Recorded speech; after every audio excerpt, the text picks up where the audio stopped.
It started with 12 old tractor tires, a rusty wheelbarrow, and a 9-year-old boy who wouldn't explain himself.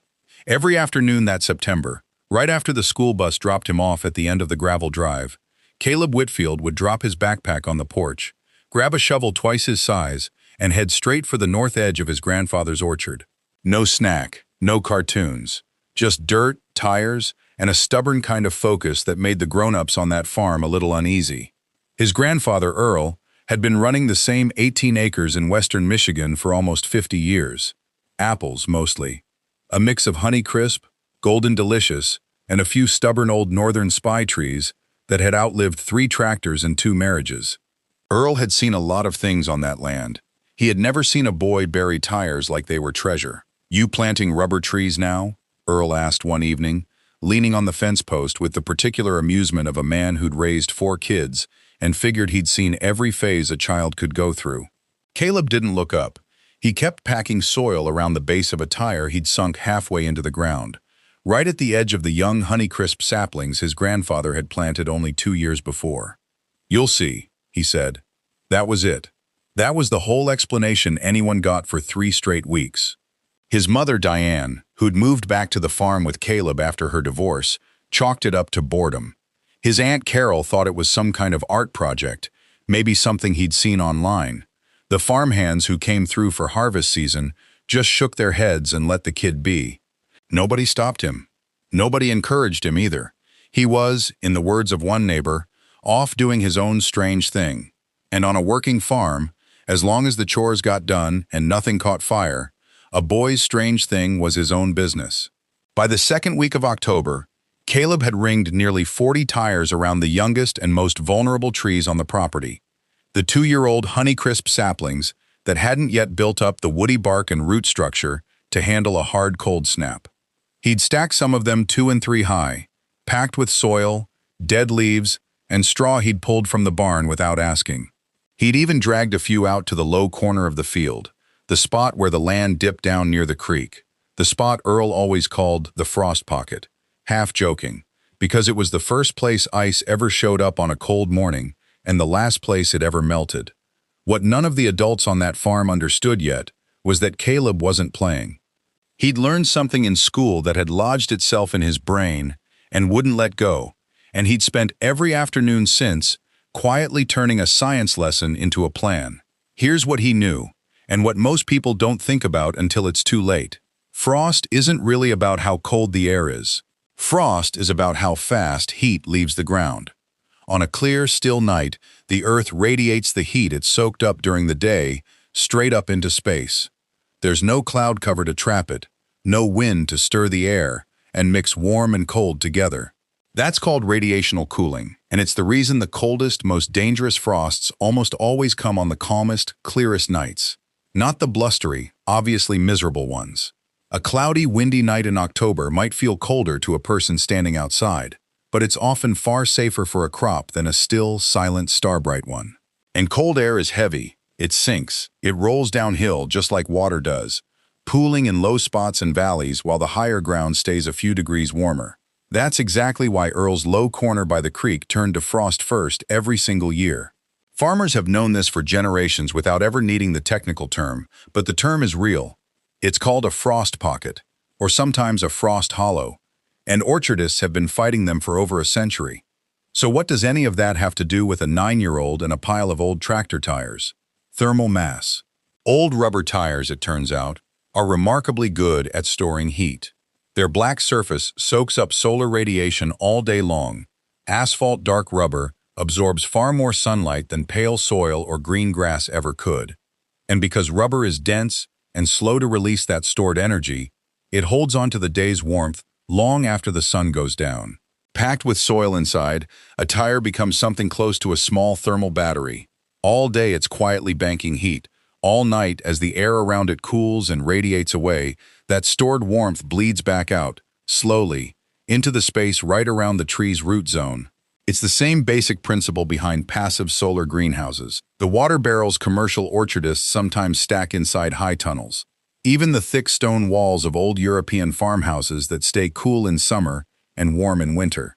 Mass holds temperature steady. It resists sudden swings. And a young sapling, whose bark hasn't thickened enough yet to protect its living tissue from a hard freeze, needs exactly that kind of steadiness to survive an early cold snap it has no business surviving. Caleb hadn't worked out all of that in scientific language.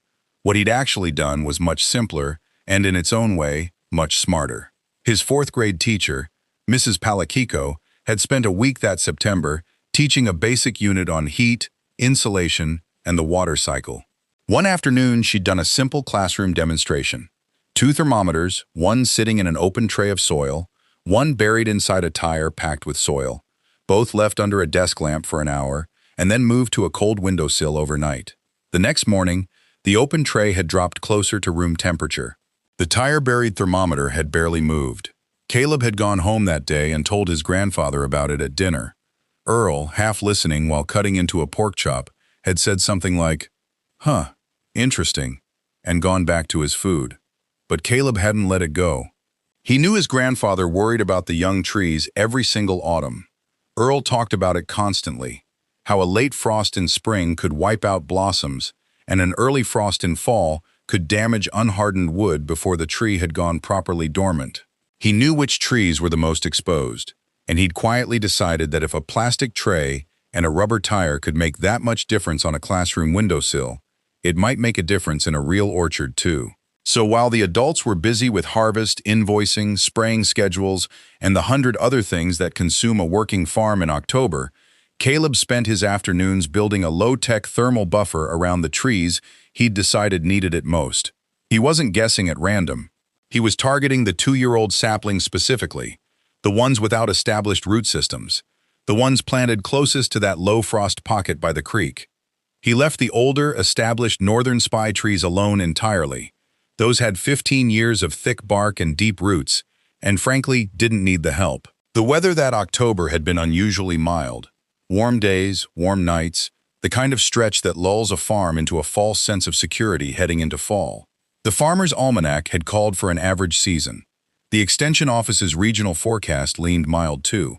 Nobody was expecting trouble.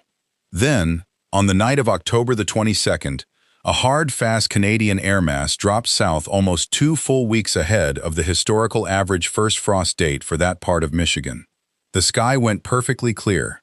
The wind died to nothing by sundown.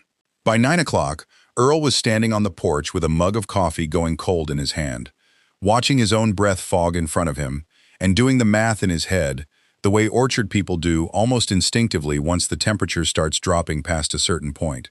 An early hard frost like that is one of the most dangerous events in a fruit grower's calendar, arguably more dangerous in terms of long-term damage than a spring frost that everyone half expects.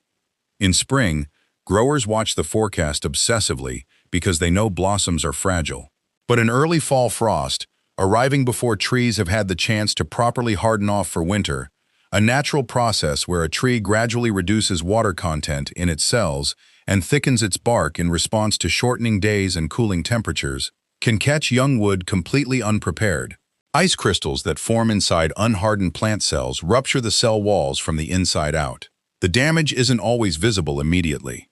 Sometimes it shows up as blackened, dead branch tips the following spring. Sometimes the whole sapling simply never leaves out again. That night, the temperature at Earl's place dropped to 26 degrees Fahrenheit by 4 in the morning, nearly 6 degrees below freezing, and low enough to seriously threaten any unhardened young tree, especially down in that low frost pocket where cold air had been quietly pooling for hours. Earl didn't sleep much, neither did Diane. Around 5:30, with the sky just barely starting to gray, the two of them pulled on coats over their pajamas and walked out to the orchard with flashlights, half expecting the worst. What they found stopped them both in their tracks. The frost was everywhere, thick and white and glittering across the grass, across the older trees' lower branches, across the tin roof of the equipment shed. But down at the north edge, where Caleb's tires ringed the young Honeycrisp saplings, the ground around the base of each tree was faintly steaming in the cold morning air. Not frozen, not even close. The soil inside and immediately around those tires was noticeably warmer to the touch than the exposed ground just a few feet away, and the young trees themselves, buds still tight, small branches still supple, showed no sign of the blackened, brittle damage that hits unprotected wood in a hard freeze. Earl crouched down next to one of the tires, pressed his bare hand flat against the soil inside it, and just sat there for a long moment, not saying anything. Diane found her son still asleep upstairs an hour later and woke him gently. "You need to come see something," she said. Caleb walked out to the orchard in his boots and pajama bottoms, squinting against the cold, and found his grandfather standing exactly where he'd left him the day before, staring at the ring of tires like he was seeing the farm for the first time in 50 years. "You did this on purpose," Earl said. It wasn't really a question. Caleb nodded, suddenly a little nervous, like he expected to be in trouble for digging up so much of the yard without asking. Instead, Earl started laughing. A real, surprised laugh, the kind that comes out when a person realizes they've badly underestimated someone. "The tires hold the heat," he said slowly, working it out loud. "Like a battery. That's what Mrs. Palakiko showed us," Caleb said, "with the thermometers." Earl looked over every single sapling in that ring, one by one, checking buds and bark with the careful hands of a man who'd lost young trees to frost before and knew exactly what that damage looked like. Every single tree Caleb had protected came through that night without a mark on it. 3 saplings just outside the ring, trees Caleb hadn't gotten around to yet, showed the telltale blackened tips by afternoon, the first visible sign of frost damage that would show up worse come spring. Word got around the way it does in a small farming community. Neighbors came by that week just to see the tire rings for themselves. The local extension agent, a woman named Patricia who'd spent 20 years advising growers across 3 counties, drove out specifically to look at it and ended up staying for 2 hours, asking Caleb question after question like he was a visiting expert instead of a 4th grader. She wasn't shocked by the science. Thermal mass protection is a well-documented technique, and growers in colder climates have used everything from water barrels to stacked stone to buried tires to buffer root zones against sudden temperature swings for decades. What genuinely surprised her was that a 9-year-old had connected a small classroom demonstration to a real, specific, high-stakes problem on his own family's land and had quietly, methodically acted on it without waiting for permission or reassurance from a single adult. "Most folks don't put that together until they've lost a season or 2, Patricia told Earl, standing at the edge of the orchard with her clipboard forgotten in her hand. He put it together before he'd lost anything at all. By the following spring, Earl had made a decision that would have seemed unthinkable to him just 6 months earlier. He wasn't about to ring his whole orchard in old tires. There are more refined ways to protect a commercial planting, from frost cloth to wind machines to strategic site selection that avoids those low, cold air pockets altogether. But he did keep Caleb's original ring exactly as it was, and the following fall, when it came time to plant a new block of young trees, he asked his grandson where he thought they should go, and which ones might need a little extra help getting through their first hard winter. Caleb still does his own strange thing most afternoons after school. He still doesn't always explain himself right away, but nobody on that farm doubts him anymore, and every October, as the nights start turning clear and still and dangerously quiet, Earl finds himself watching the sky, the way he always has, and quietly checking that ring of old tires, just to be sure. Sometimes the people who understand a piece of ground the best aren't the ones who've worked it the longest. Sometimes it's the ones paying close enough attention to notice what everyone else has stopped questioning.